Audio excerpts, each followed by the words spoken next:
يا ربي صل على المختار طه البشير واغفر لنا كل زله وامحنا في النظير يا ربي صل على بسم الله الرحمن الرحيم Alhamdulillahi Rabbil Alamin. Allahumma salli wa sallim ala Sayyidina Muhammadin wa ala ali Sayyidina Muhammadin miftahi babi rahmatillah adada ma fi ilmillah salatan wa salaman daimaini bidawami mulkillah. Assalamualaikum warahmatullahi wabarakatuh. Sahabat online yang dirahmati Allah, alhamdulillah kita bisa berjumpa kembali. Mudah-mudahan kita senantiasa diberikan kesehatan, umur panjang fi taatillah, juga senantiasa mendapatkan taufik dan hidayah dari Allah Subhanahu wa ta'ala. Pada pertemuan kita kali ini, mari kita ngaji bareng Habibana Novel bin Muhammad Al-Idrus, yaitu resep hidup dikelilingi nikmat yang luar biasa.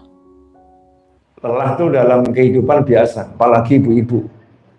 Ibu-ibu ini hidupnya banyak kelelahan. Contoh, 1 bulan itu harus keluar darah itu. Nah, itu kira-kira melelahkan nggak, Bu? Walaupun udah nggak lelah, tapi itu melelahkan. Kenapa? Ya namanya harus bersih-bersih, harus ganti darah keluar, energinya juga menjadi semakin berkurang. Kemudian sunatullah, yang hamil ya ibu-ibu, bukan bapak-bapak. Betul ya, Bu? Yang hamil ibu-ibu. Siapa di sini yang bilang hamil itu menyenangkan? Coba angkat tangan. Secara fisik hamil itu ya melelahkan, bukan menyenangkan. Senang betul, tapi hamil itu bukan satu hal yang menyenangkan. Mohon maaf ya, Bu. Coba yang sudah lama diingat-ingat. Dulu capek-capek diet, capek-capek olahraga, langsing, Masya Allah, wajah sudah sesuai dengan cita-cita, tubuh ideal, Masya Allah, begitu positif hamil. Waalaikumsalam. Wajah mulai bengkak gitu kan ya, tubuh mau membesar, udah jangan ngomong diet lagi, dimarahi dokter ya, marahi dokter. Demi yang di perut ini ya harus berubah. Belum lagi kalau kena fenomena ngidam ya, ngidam yang dalam dunia kedokteran tidak bisa dijelaskan ya, tidak bisa dijelaskan. Ngidam itu ya, Masya Allah, dulu salah satu bibi istri saya itu ketika ngidamnya menyenangkan itu, tidak bisa mencium aroma suaminya. Jadi suaminya tuh pulang dari kerja gitu ya, sore, rumahnya di pinggir jalan raya, itu baru sampai di pintu gerbang, bibinya istri saya itu di belakang, jadi di belakang sudah tahu suaminya datang. Suami saya datang, langsung muntah. Langsung muntah. Cium aroma suami muntah. Lu ada yang ngidam seperti itu? Mau nanya, menyenangkan atau melelahkan? Melelahkan. Lahir bayi yang ditunggu-tunggu. Saya mau nanya, siapa yang bilang menyenangkan angkat tangan? Silahkan nanti biar berhadapan dengan di samping kanan saya. Orang melahirkan itu taruhannya nyawa. Taruhannya nyawa. Bisa selamat, bisa nyawanya ke akhirat. Ya, bisa selamat, bisa nyawanya ke akhirat. Masya Allah, itu ilmu pernafasannya harus tinggi itu. Nggak usah belajar tenaga dalam, ibu-ibu ahli tenaga dalam itu. Kalau mau melahirkan ambil nafasnya bagaimana, tarik nafas, buang nafas, ilmu ngeden dan lain sebagainya. Sampai lahir, selesai? Enggak. Setelah lelah lagi. Bukan, yes, udah lega, sudah enggak lelah lagi. Enggak, lelah lagi. Apa itu? Ya, ada nifas 60 hari. Umumnya 40, batasnya 60 hari. Habis itu menyusui 2 tahun. Coba nanya sama bapak-bapak, menyusui itu menyenangkan atau melelahkan? Orang suami aja nggak menyusui lelah kok ya. Jam 2 malam lagi tidur suaminya. Mohon maaf. Kira-kira yang dibangunin siapa? Istrinya. Anakmu haus. Anakmu haus. Dia lanjut tidur. Tapi kan terbangun. Kadang digendong dulu sama suaminya. Lelah itu. Belum lagi 2 tahun ganti pampers dan kawannya hal yang serupa. Selesai 2 tahun, 3 tahun. Selesai lelahnya. Enggak, tambah lelah lagi. Pekerjaan baru, antar sekolah. Betul ya? Antar sekolah. Bangun kan bukan sekedar sholat subuh. Sekedar sholat subuh itu ya luar biasa tugas utama kita ya. Setelah sholat subuh masih prosesnya panjang. Yang mandi lah, yang ganti lah, yang pakaiannya lah. Kalau SD lebih lagi, PR-nya mana ya? Yang sekolah ibunya bukan anaknya. Yang sekolah ibunya bukan anaknya. Lelah. Begitu berumah tangga, selesai. Enggak, lahir cucu. Yang lelah siapa? Neneknya. Yang lelah?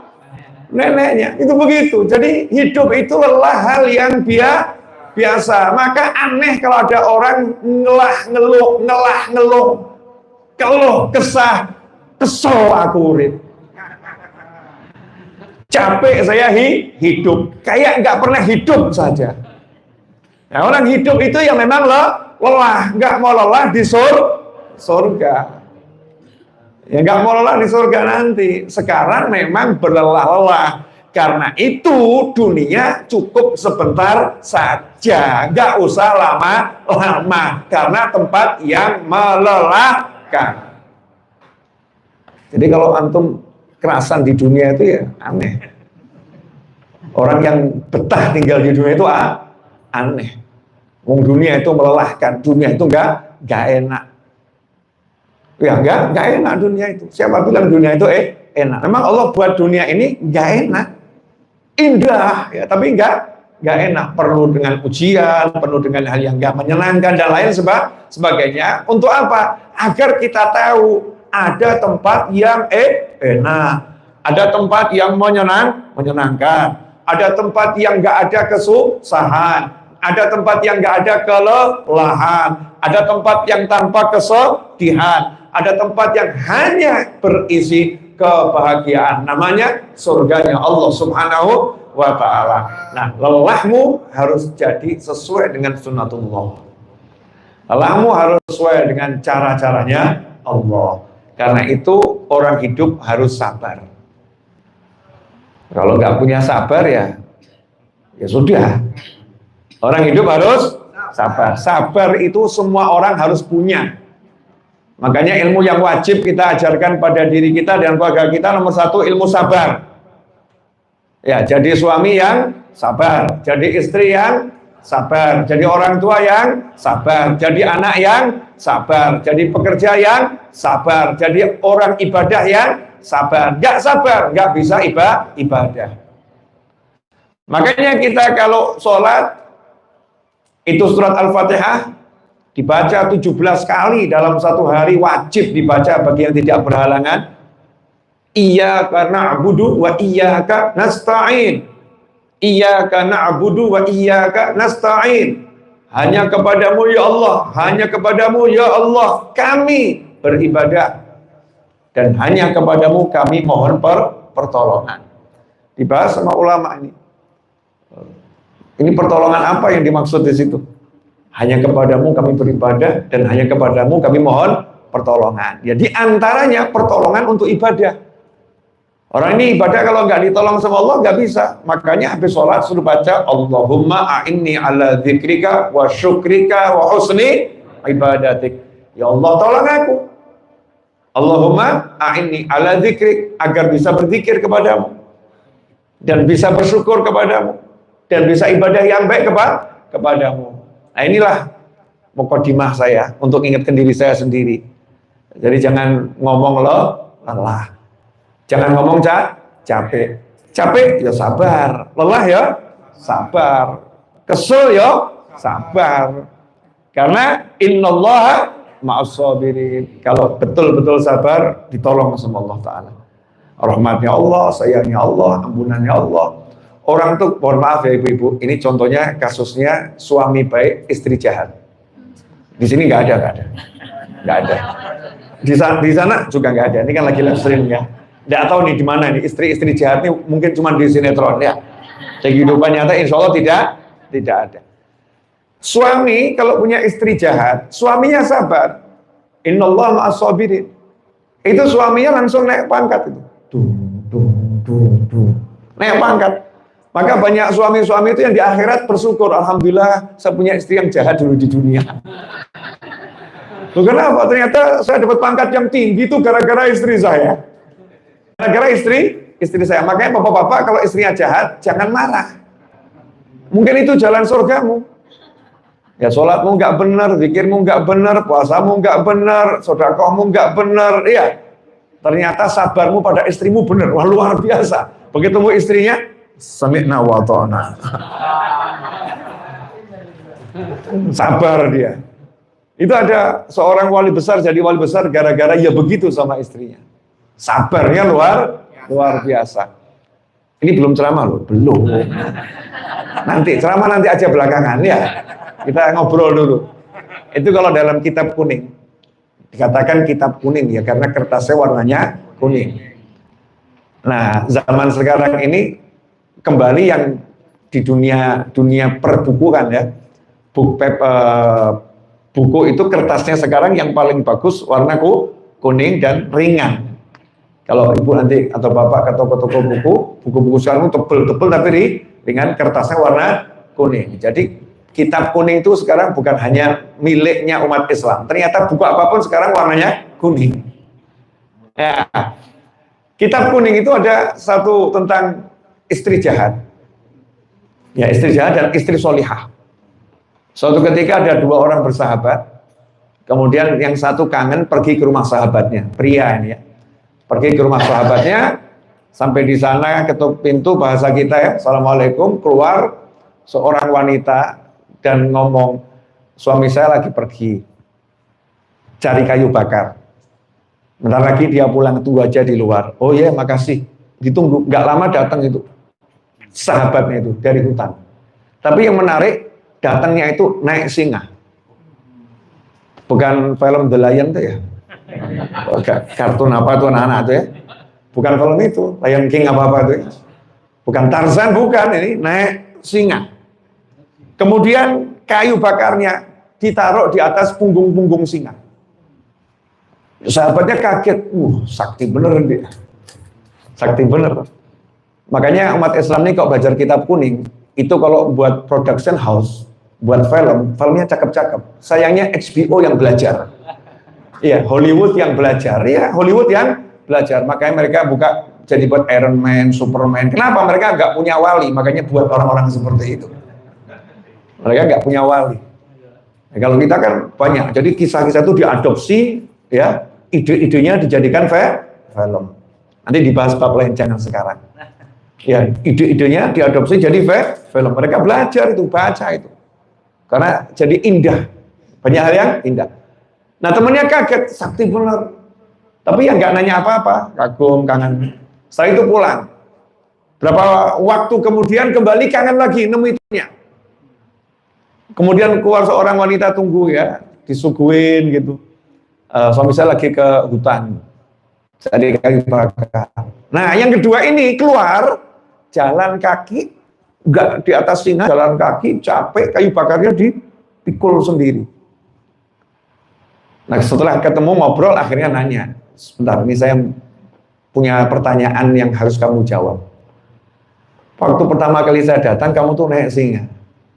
Kayu bakar diangkut sama singa. Sekarang kamu kok jalan kaki capek. Singanya pada kemana?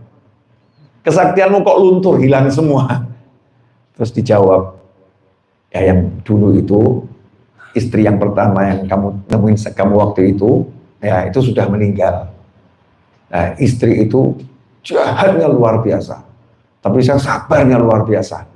Nah, gara-gara sabar saya, Allah kasih saya karomah seperti itu. Nah, terus saya nikah lagi ketemu wanita solihah. Yang ini solihah banget, jadi kesaktian saya luntur. Jadi kalau kamu nggak sakti itu mungkin karena istrimu solihah. Nah, yang sakti istrimu bukan kamu, gitu kan ya.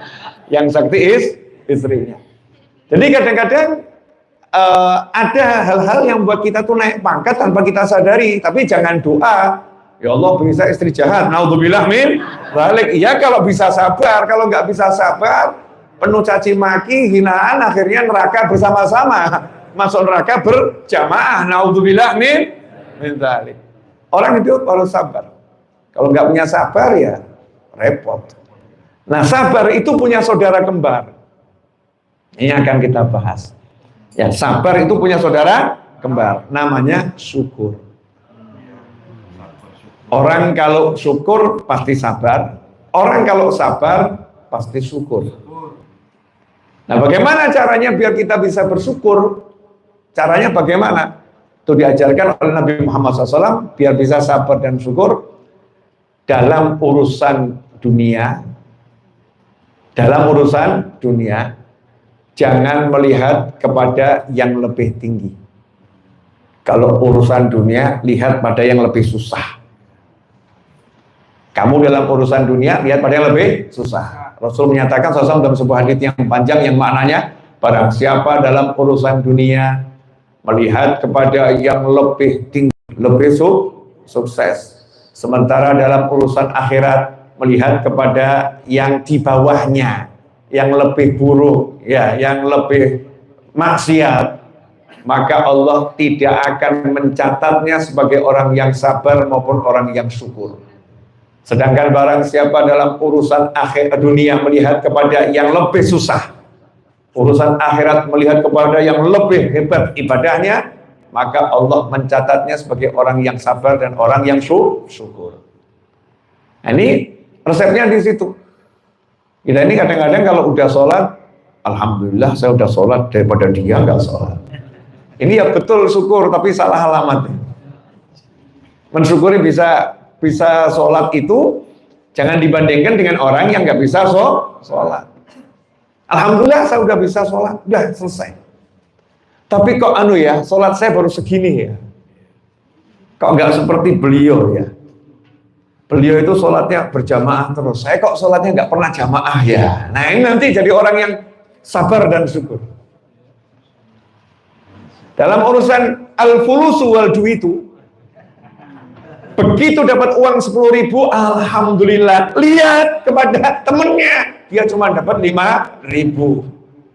Saya dapat 10.000, alhamdulillah. Jadinya syukur, otomatis nggak sempat sabar. Saya mau nanya, pilih mana? Jadi orang yang syukur atau yang sabar? Nah, ini pilihannya. Syukur itu tanda apa? Tanda nikmat. Sabar tanda apa? Susah. Iya, sabar tanda susah. Jadi pilih mana? Jadi orang yang syukur atau yang sabar? Nah, selama ini sabar atau syukur? Enggak, dua-duanya. Sabar enggak, syukur juga enggak. Jadi status tidak jelas. Ini statusnya enggak jelas. Orang kalau syukur, insya Allah enggak akan sempat sabar. Maksudnya bagaimana? Contoh, ada orang yang lagi mau melahirkan. Sakitnya luar biasa itu proses melahirkan. Kalau dia melihat kondisi dirinya seperti itu, harusnya kan sakit gitu ya. Tapi karena dia melihat, alhamdulillah aku dikaruniai anak sebentar lagi. Alhamdulillah, sementara banyak orang belum punya anak. Begitu dia menikmati rasa senang itu, maka nggak sempat dia merasakan rasa susah. Meskipun susahnya itu ada. Makanya ibu-ibu kalau melahirkan kalau ditanya sakit, sakit. Nah kok mesem? Seneng lihat anaknya. Betul kan? Seneng lihat anaknya. Jadi kalau kita dalam kondisi yang susah, tapi biar tidak merasa susah, jadi orang yang syukur dalam susah. Contoh yang sederhana saja ya. Ada orang jatuh, tangannya patah, sakit atau enggak sakit? Sakit. Di detik yang sama dia ingat, tangan saya patah ini musibah. Allah kalau ngasih musibah pada seorang beriman, itu dosanya dihapuskan, pangkatnya dinaikkan. Di detik yang sama dia ingat, ya Allah, dosa saya habis, alhamdulillah. Dia senang dosanya diampuni Allah Ta'ala. Rasa sakitnya hilang atau ada? Ada, tapi tidak terasa. Loh, saya punya teman yang seperti itu, jatuh patah tuh lengannya, ya, yang di sekitarnya ngomong, gimana kamu nih? Dia malah alhamdulillah. Kok alhamdulillah? Enggak apa-apa, alhamdulillah, sudah nggak perlu dijelaskan. Seneng dia. Bukan dia menikmati musibah, bukan, tapi dia bisa merasakan nikmat di dalam musibah, sehingga nggak susah. Nah, orang zaman sekarang ini dalam nikmat mikir musibah. Dalam nikmat mikir musibah. Contoh, mohon maaf ya Bu, ini yang lagi nggak enak. Kebetulan contohnya ibu-ibu lagi. Ya, semoga nggak ada yang semacam ini cuma di sinetron. Ya, di sinetron. Rumahnya bagus seperti ini, Masya Allah. Seorang wanita punya rumah bagus seperti ini. Suaminya tampan. Suaminya tampan. Rumahnya bagus. Suaminya baik. Suaminya baik. Tapi suaminya ini punya satu kelemahan. Tidak bisa merayu. Alias kaku. Jadi kalau misalnya nawari makanan itu, makan. Minum itu, minum. Ya, ngasih uang itu, nih, duit. Cinta, sayang, baiknya luar biasa. Tapi kelemahannya satu. Tidak romantis. Kaku. Kebetulan wanita tadi punya tetangga yang suaminya sangat romantis. Tapi miskin. Susah. Rumahnya jelek. Nah, yang rumahnya bagus tadi, suaminya baik tadi ya, suaminya baik, cuman nggak bisa romantis saja. Itu aja kelemahannya. Istri tadi melihat kekurangan suaminya itu, terus ngomong kepada suaminya, apalah artinya punya rumah yang mewah, apalah artinya punya duit yang banyak, kalau tak punya suami yang bisa bertutur kata indah. Pertanyaan saya, wedok waras kok gendeng? Ini normal apa enggak gitu loh ya. Akhirnya dia hidupnya susah terus. Karena yang dia lihat, suamiku tidak romantis, suamiku tidak romantis, suamiku tidak romantis. Dalam nikmat tetangganya itu, istri tetangganya mengatakan, aku bendino ngomong di KI, saya tiap hari sama suami saya cuman dikasih kata-kata manis, gak pernah amplop yang manis. Saya nggak dikasih kasur yang manis, saya nggak dikasih AC yang manis, saya nggak dikasih makanan yang manis, cuman dikasih kata-kata manis, saya bahagia. Lah kamu itu dapat rumah manis, semua manis, cuman masalahnya satu, suamimu kaku, kok hidupmu susah, berarti kamu loro, sakit. Ada enggak yang model begini? Semoga nggak ada. Tapi faktanya, wallahu a'lam. Jadi karena melihat yang nggak enak, maka semua yang enak itu tidak kelihatan. Betul tak betul? Bu, nanya lagi boleh? Biar ibu-ibu mulai. Nanya Bu, ibu kan yang bersihkan rumah.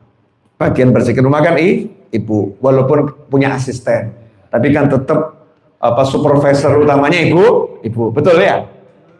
Nah, kemudian ada keranjang sampah atau tempat sampah. Bagusnya tempat sampah itu ditaruh di ruang tamu atau di bagian belakang dapur yang sisi luar. Dapur ya, di dapur. Oke, di dapur. Kalau ditaruh di sini benar apa salah? Salah. Jadi tempat sampah harus di belakang. Kenapa tempat sampah nggak ditampuk di ruang tamu? Supervisor tolong. Biar enak dilihat. Biar kelihatan bersih. Berarti yang nggak enak dilihat taruh di belakang. Betul? Yang nggak enak dia taruh di belakang. Benar? Jadi hidup itu suruh lihat yang enak. Benar begitu? Faktanya berapa banyak orang yang hidupnya lihat tempat sampah. Anaknya lucu. Suaminya baik. Iya, suaminya baik. Ini kalau kasusnya wanita. Kalau kasusnya pria, anaknya lucu, istrinya cantik, solihah. Ya, istrinya cantik, solihah. Cuman satu kekurangan istrinya, nggak bisa masak. Nggak bisa masak, semuanya bisa. Urus anak bisa, nata rumah bisa, masak nggak bisa. Ini suami lihatnya itu, dianggapnya nggak bisa masak itu sampah buat dia. Jadi dia hidupnya istri macam apa, nggak bisa masak. Istri macam apa, nggak bisa masak. Akhirnya setiap lihat wajah istrinya, nggak bisa masak. Cantiknya hilang. Yang kelihatan cuman sampah. Yang kelihatan cuman sampah. Suami model begini enaknya diapakan? Dibuang sampah. Kata bapak-bapak lo ya. Ya ini kita ini gitu. Konsep syukur itu lihat yang enak-enak gitu loh. Karena Allah Ta'ala itu menjadikan bumi yang enak diperlihatkan, yang gak enak disembunyikan. Allah membuat bumi itu seperti itu. Yang enak ditunjukkan. Yang gak enak disembunyikan. Tubuh manusia yang enak ditunjukkan. Yang gak enak disembunyikan. Contoh, mohon maaf. Ini agak jorok, tapi harus dibahas. Mulai dari tulang-tulang kita nih. Kalau kelihatan di luar kira-kira bagus atau nggak bagus? Nggak bagus. Sama Allah disembunyikan. Betul ya? Dikasih kulit. Nah yang buat nutup bagus atau nggak bagus? Bagus. Kulitnya bagus. Ya kan? Mohon maaf lagi. Kotoran di hidung itu letaknya di dalam atau di luar? Di dalam. Kalau di luar ada yang mau melihara? Nggak ada. Lendir jahat. Letaknya di dalam atau di luar? Dalam. Begitu keluar, boleh dipertontonkan atau segera disembunyikan? Segera disembunyikan. Benar? Apel di luar, mangga di luar, pisang, nih pemirsa, ini contoh aja ya. Nah, ini pisang di luar, jeruk, nih di luar, betul ya? Begitu masuk ke dalam mulut, jeruk, pisang, mangga diproses di perut. Nah ini yang di perut ini kira-kira bentuknya bagus atau jelek? Jelek. Disembunyikan atau dipertontonkan? Disembunyikan. Begitu keluar wajib diapakan? Dihilangkan. Siapa di sini mohon maaf ini jorok luar biasa. Yang senang melihat kotorannya sendiri angkat tangan. Mohon maaf ya, ini memang harus begini biar apa? Paham. Kita kalau masuk ke toilet, terus melakukan proses membuang yang besar, ada nggak yang ngintip? Kayak apa ya? Nanya, ada nggak yang begitu? Nggak ada. Kenapa? Jijik. Miliknya sendiri, kotorannya sendiri, jijik. Bahkan kalau membersihkan, mohon maaf, pakai tangan yang kanan atau yang kiri? Yang kiri, yang dipakai yang mana? Yang tengah. Ada yang kiri pakai jempol? Nggak ada. Pakai telunjuk nggak ada. Dan ini aja yang buat kotor satu ini dan megangnya juga sama jijik-jijik. Begitu selesai ya, pengalaman masing-masing. Begitu selesai, setor, betul kan ya? Kemudian jangan sampai ada kelihatan, ada septic tanknya dan lain sebagainya. Yang jelek harus disembunyikan. Innallaha jamil yuhibbul jamal. Allah maha indah, Allah suka keindahan. Makanya Allah kasih gunung yang indah, laut yang indah. Ya, semuanya dibuat indah. Allah memberi banyak keindahan di muka bumi untuk dilihat. Keindahan untuk didengar. Keindahan untuk dinikmati. Loh, kok masih ada orang hidup di muka bumi ngomong kan yang nggak enak, kan marah Allah. La in syakartum la azidannakum wa la in kafartum inna adzabi lasyadid. Jika kalian syukur pasti aku tambah. Jika kalian syukur pasti aku tambah. Jika kalian kufur, ingat siksaku pedih. Saking baiknya Allah itu. Allah nggak berkata kalau dalam kaidah bahasa Arab seharusnya begini, jika kamu bersyukur pasti aku tambah, jika kamu kufur pasti aku siksa. Harusnya begitu. Tapi Allah berkata, jika kalian bersyukur pasti aku tambah, jika kalian kufur ingat, aku punya siksa yang pedih. Kalau langsung disiksa, diberi kesempatan untuk minta ampun, diberi kesempatan untuk berubah, diberi kesempatan untuk bertobat dan lain sebagainya. Nah, inilah syukur itu inti hidup. Makanya ada orang pengen hidup kok nggak mau bahagia, aneh. Karena itulah Al-Quran diawali dengan surat Al-Fatihah, Al-Fatihah diawali dengan basmalah, kemudian dilanjutkan dengan Alhamdulillah. So, syukur. Nanti kalau kita masuk surga, kaki pertama kali nginjak surga langsung ucap Alhamdulillah. Bangun tidur kita melek langsung ucap Alhamdulillah. Syukur. Nah, kadang-kadang kita nanya, Ustadz, guru, kiai, syekh, tuan guru, apapun sebutannya ya. Karena sebutan-sebutan itu sesuai dengan provinsi masing-masing. Di Jawa disebut kiai, di Kalimantan bukan disebut kiai, disebut guru. Mungkin kalau ke daerah Riau, Aceh, nanti tuan guru. Beda-beda. Nanti kalau kita ke Malaysia, kita ke Mekah, beda lagi nanti sebutannya ya. Ya, sebutannya bisa di syekh. Ada ustadz. Setiap wilayah beda sebutan-sebutan tersebut.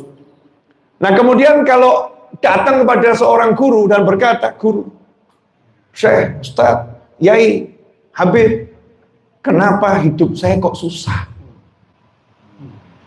Nah, mulai dipretelin ini sama ustadznya ini. Susahnya di mana? Susahnya di mana? Suami saya itu, istri saya itu, suami saya, istri saya, suami saya, istri saya, suami saya, istri saya. Cuman itu susahmu. Iya, sini ikut keluar sama saya sebentar. Diajak ke tetangganya Ustadz tadi. Kamu lihat tetangga saya itu, udah nggak punya suami, dia pun tidak bisa berbicara. Dan kakinya pun kena sakit semacam itu, nggak bisa jalan. Kamu bisa jalan nggak? Bisa. Bicara? Bisa. Masalahnya apa? Ya, suami saya. Ya, kamu punya suami, dia nggak punya. Nggak punya, kaki masalah, juga bicaranya masalah. Yuk ikut saya lagi. Diajak ngobrol nih, tetangganya tadi, sebelahnya lagi. Pak, gimana kabarnya? Baik, insya Allah. Ini rumah sendiri atau ngontrak? Ngontrak, Pak. Udah lunas? Wah, punya utang 2 tahun belum bayar, Pak. Gitu. Insya Allah. Kapan terakhir pergi ke restoran? Restoran gimana, Pak? Kita mau makan sehari 3 kali aja nggak bisa, Pak. Oh gitu ya? Iya. Udah, jalan lagi. Nanya sama yang tadi keluh kesah, istri saya, suami saya, istri saya, semua suami saya. Kamu rumah punya nggak? Alhamdulillah punya. Luasnya berapa? 1000 meter persegi. Berapa lantai? 2 lantai. Kamu kalau makan di rumah masak? Ya suka-suka. Kalau mau masak. Mau ke restoran ya tinggal pergi aja kemana saya suka. Oh.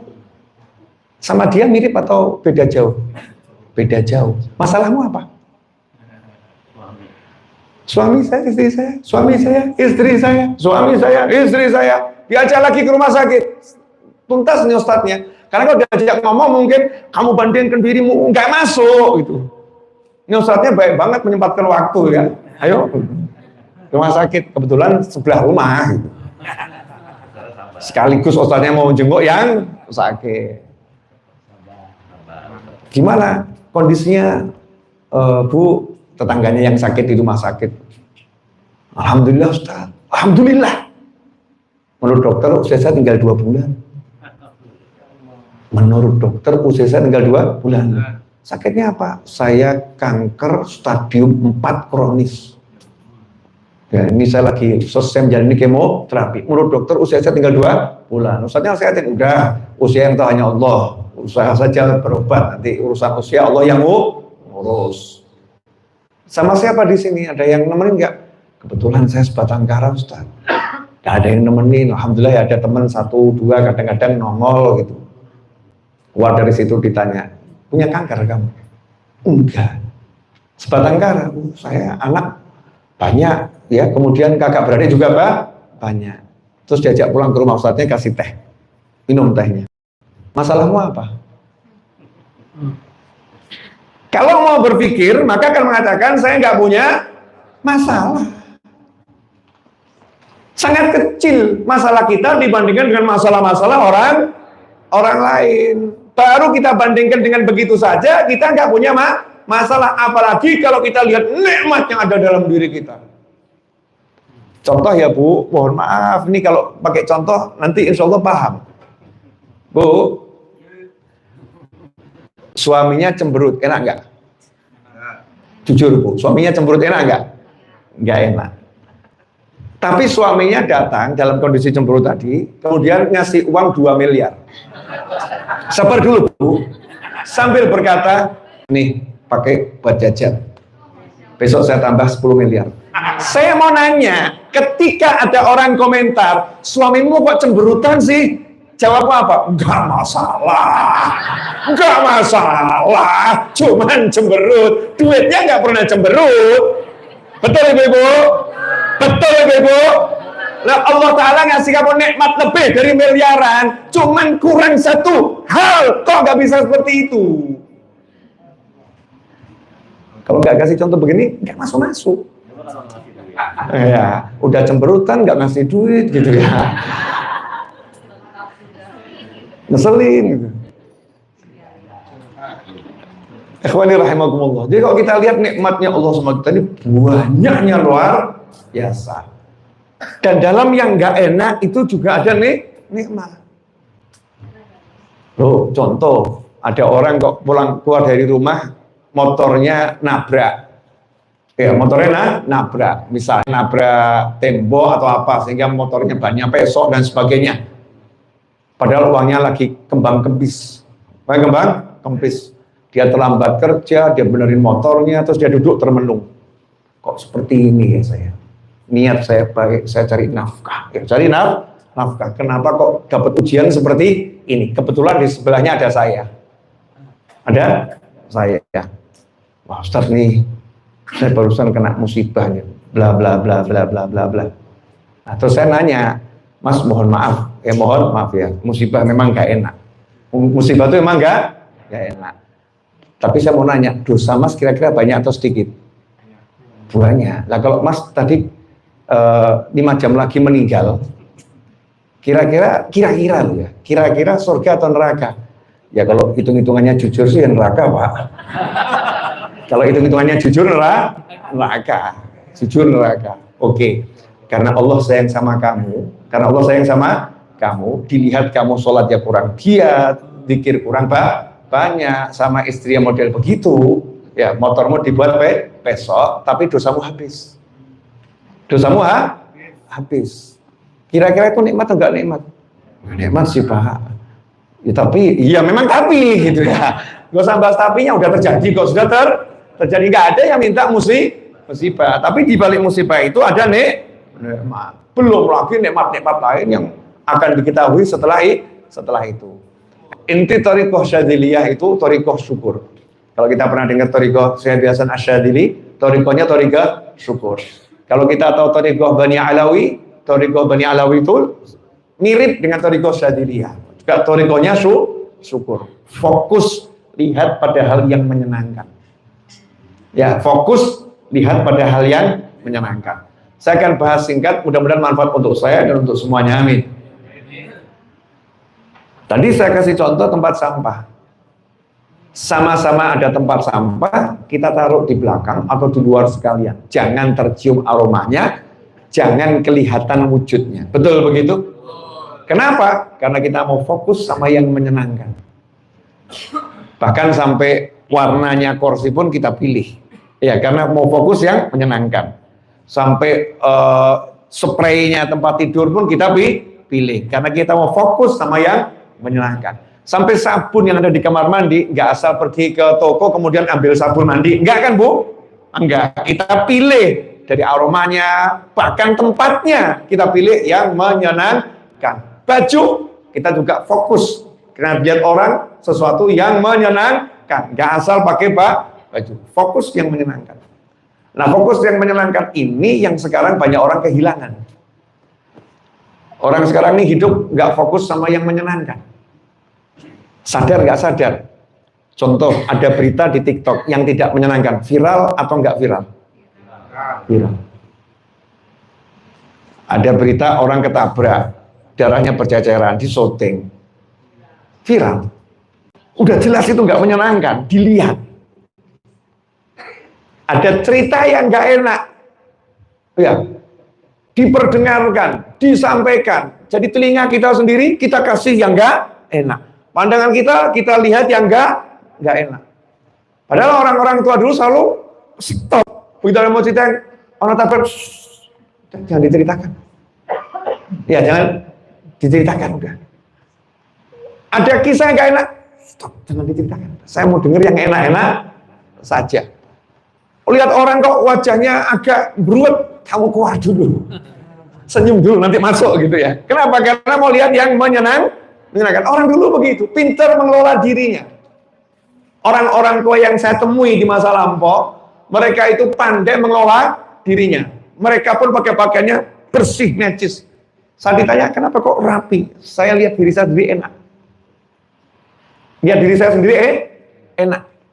Maunya lihat yang menyenangkan. Dan Islam tuh begitu. Kita diajari untuk mempertontonkan yang menyenangkan. Senyummu untuk saudaramu sedekah. Gak ada cemberut sedekah. Senyum sedekah. Kita kalau mau keluar suruh sisiran. Laki-laki bersisir rapi gitu kan ya. Bahkan keluar suruh bawa sisir itu. Karena untuk menampilkan yang menyenangkan. Kita kalau mau sholat, nggak boleh asal sholat. Khudhu zinatakum inda kulli masjid. Setiap kalian sholat, pakai pakaian terbaik kalian. Ya, suruh dandan kalau mau sholat. Suruh melakukan hal yang dilihat itu menyenangkan. Jagat raya sama Allah Ta'ala dibuat itu kalau dilihat menyenangkan. Bulan itu nggak jelas bentuknya, tapi kita lihat senang.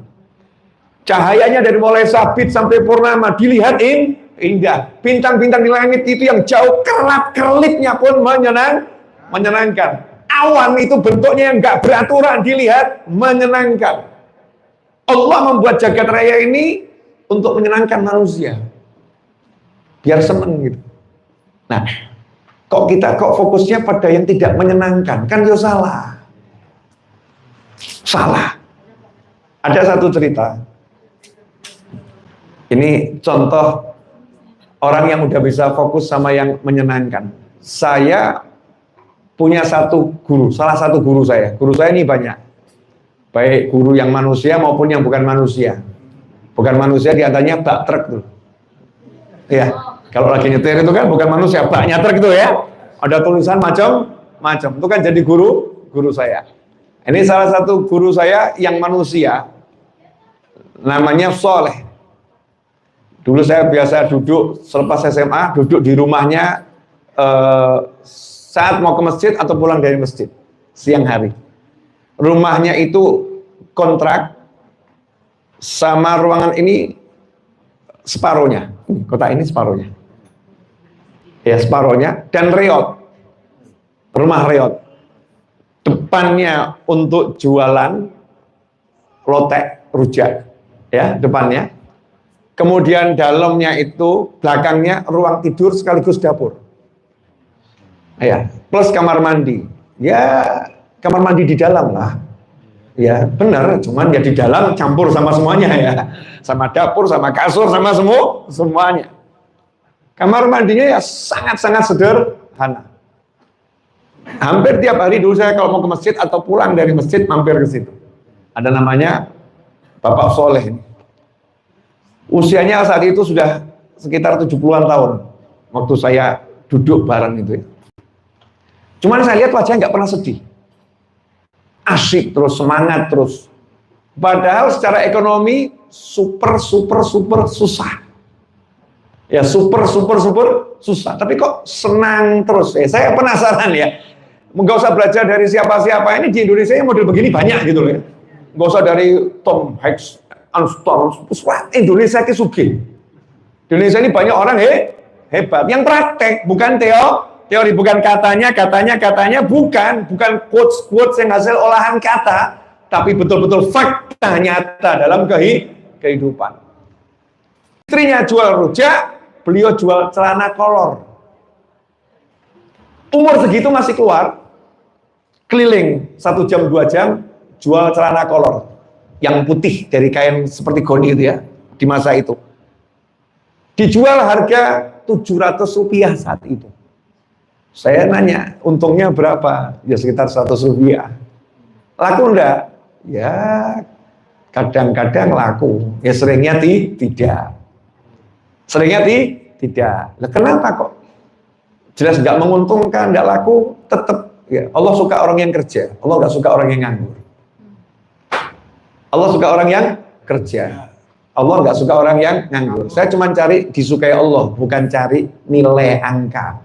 Karena angka itu Allah yang ngatur, bukan hasil kerja saya. Asik ya? Jadi dia keluarnya itu, Allah suka sama saya. Dapat nggak dapat, Allah suka kok. Orang sekarang capek-capek, nggak dapat marah-marah. Kenapa? Nggak cari sukanya Allah, yang dicari angka. Duduk sama saya begitu, di rumahnya begitu senang, luar biasa. Ketika kita nanya, kok bisa seneng? Kayak gini kok seneng, itu resepnya apa? Ya resepnya bagaimana? Lah, yang buat nggak seneng apa? Istri ada, rumah ada, makan sehari mau berapa kali juga bisa. Nggak perlu pesen, langsung buat sendiri. Ada, anak ada, kendaraan ada. Mana? Ini kaki saya ini. Kendaraan ada. Alhamdulillah dikasih yang paling mahal, iman ada, Islam ada, ibadah 5 waktu ke masjid saya ada. Yang nggak ada apa?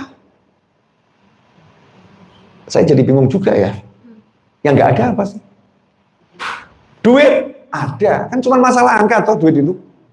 Betul ya? Yang satu ada satu, yang satu mungkin ada miliaran, tapi kan sama-sama ada. Siapa yang bilang nggak punya duit? Bohong. Dia punya, tapi nggak dianggap sama dia karena angkanya kecil. Angkanya kecil.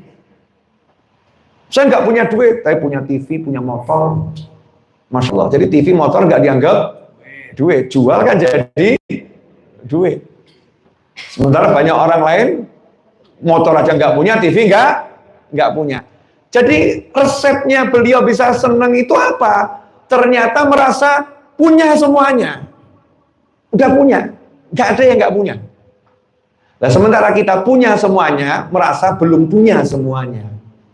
Karena fokus pada yang belum didapat. Betul kan? Fokus sama yang belum dimiliki. Sehingga yang dimiliki nggak kelihatan. Nah, orang syukur lain. Fokusnya selalu pada yang didapat. Kalimatnya Allah jelas, la in syakartum, jika kalian bersyukur, berarti apa? Fokus sama yang didapat, pasti aku tambah. Allah nggak pernah ngajarin kita fokus sama yang nggak ada. Kadang-kadang ini hidup aneh kok, suaminya di depan, istrinya di depan, anaknya di depan, masing-masing nggak ada yang komunikasi dengan handphonenya sendiri-sendiri. Fokus sama yang nggak ada, fokus sama yang di luar, temennya, medsosnya, ini depannya nyata, jadi sapa. Gak dinikmati, ya gak dinikmati. Masakan enak, fokusnya pada yang ada di kuliner itu, yang ada di medsos itu. Yang ini gak dinikmati, padahal ini nikmatnya luar biasa. Gak fokus sama yang ada, fokus sama yang gak ada. Hasilnya hidupnya gak ada, gak ada hidupnya, gak merasakan hidup. Contoh dari Nabi Muhammad SAW. Rasulullah SAW itu kok sampai merangkak cucunya disuruh naik di punggung beliau SAW. Sayyidina Hasan, Sayyidina Husain awalnya bergantian, kemudian dua-dua. Terus Rasul mengatakan, sebaik-baik penunggang kendaraan kalian berdua dan sebaik-baik ditunggangi adalah aku. Berbangga seperti itu Nabi Muhammad SAW. Itu nikmat. Pertanyaan saya, yang bisa mengelola kenikmatan seperti itu sekarang mana? Mohon maaf loh Bu, kapan istri minta disuapin suami? Kapan suami minta disuapin istri? Kapan suami istri suap-suapan bahagia kapan? Kadang suaminya minta suapin, disuapin. Udah tua, nggak usah gaya. Udah tua, nggak usah gaya. Nggak pantas lagi, udah nggak muda lagi.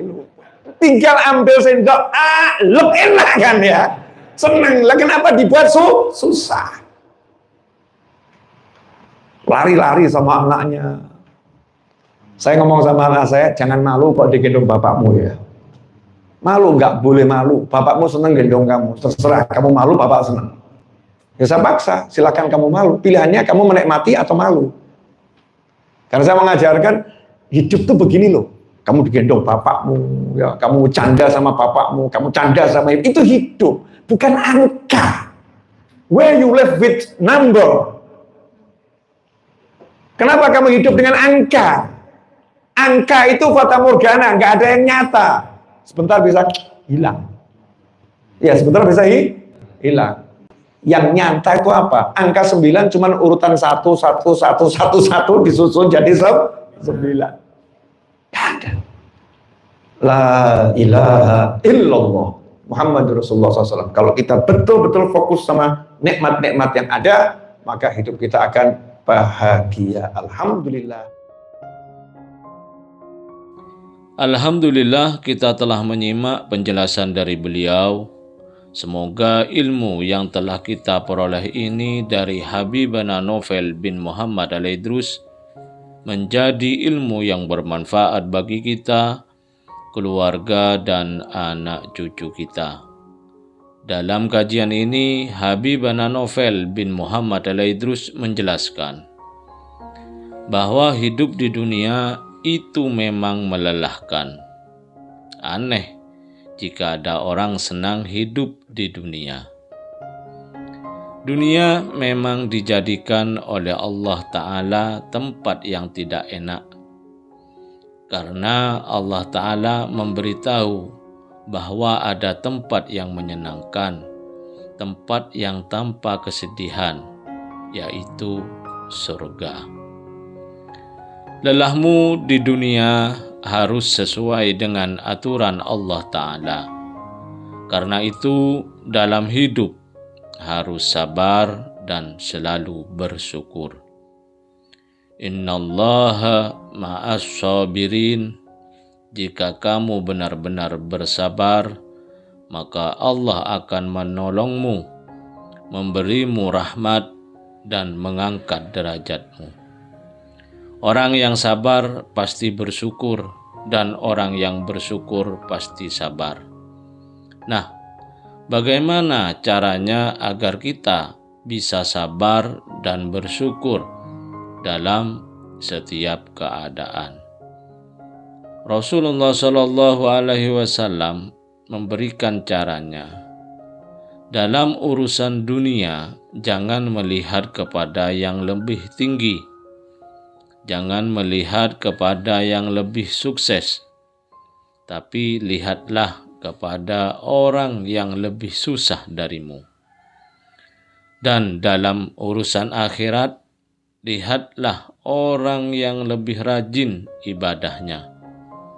Maka Allah Ta'ala akan mencatat dirimu sebagai orang yang bersabar dan bersyukur. Orang yang bersyukur tidak akan merasakan kesusahan dalam dirinya, meskipun hidupnya dikelilingi banyak masalah.